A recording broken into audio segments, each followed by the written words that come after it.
Hello, welcome back to our YouTube previews. Today we're joined by our softball head coach, Shelley Whitaker. Shelley, let's jump right into it. What are your team's expectations for this season? We have three expectations going into this year. Number one being to make conference tournament again. We've done it the past 3 years, so I think that's an attainable goal for us. And then we added two others. One I'll kind of keep within the team. It's a team respect rule, but other than that, have the highest team GPA of any team on campus as well. Okay, let's look at the positions and start with the infield. I know you have some returners, our shortstop Janae Townsend being one of them. Just talk a little bit about what we should expect from the infield. Well, I think, we have a lot of talent coming back. We're young in those positions. We'll play one senior on the infield, but if you look at our stats last year, we kind of moved people around, and we ended up, I believe it was 9th in the nation in double play. So I think we're coming back with a solid core.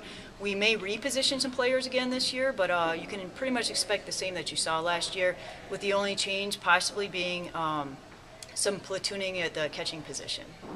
Now looking in the outfield, of course, we had some highly touted players there in the last couple seasons, but they've moved on, graduation. What should we see out of the outfield this year? We're going to be extremely young. It's going to be tough to replace both the bat and the defensive play that we had out there, but we're going to go into the season, and it's all about experience this year, so we'll get those players a lot of innings and just build, and we're looking to improve every day that we walk out there.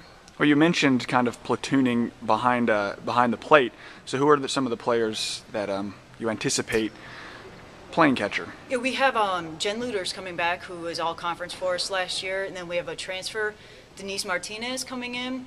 They'll see some time, and then we have a core of freshmen too. So we'll be looking at those three.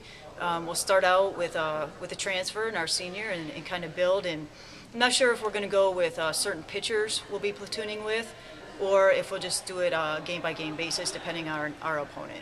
And how about the pitching staff? Yeah, this year actually we have a staff. Last year we were kind of in a difficult situation. We were 2 to 3 pitchers every game, but we actually were looking at 5 this year. So we should be seeing a lot more action. Without all the innings being dominated by Heather and Jessica, I think we'll see our freshmen get a lot of innings as well. Now let's just look at this schedule. Pretty unique in that every single one of your non-conference games are at home. So the majority of your schedule's played at Palmer Field. Just talk a little bit about how that could play as an advantage for your team. I think, it's a huge home field advantage for us. We have a unique setting where our field is, in addition to the field itself. I mean, we're tight down the lines, and we have a fence of 190. So this comes into play both for us offensively and for us defensively. As far as our pitching, we're going to have to keep the ball down and low, and then learn how to play the outfield. How do we play a 190 field, and we're right in the midst of the sun, and how do we use that to our advantage as well? Well, Coach, I want to thank you for joining us here today, previewing your season. The softball team opens up tomorrow afternoon as they host Hope International. Thank you, Travis.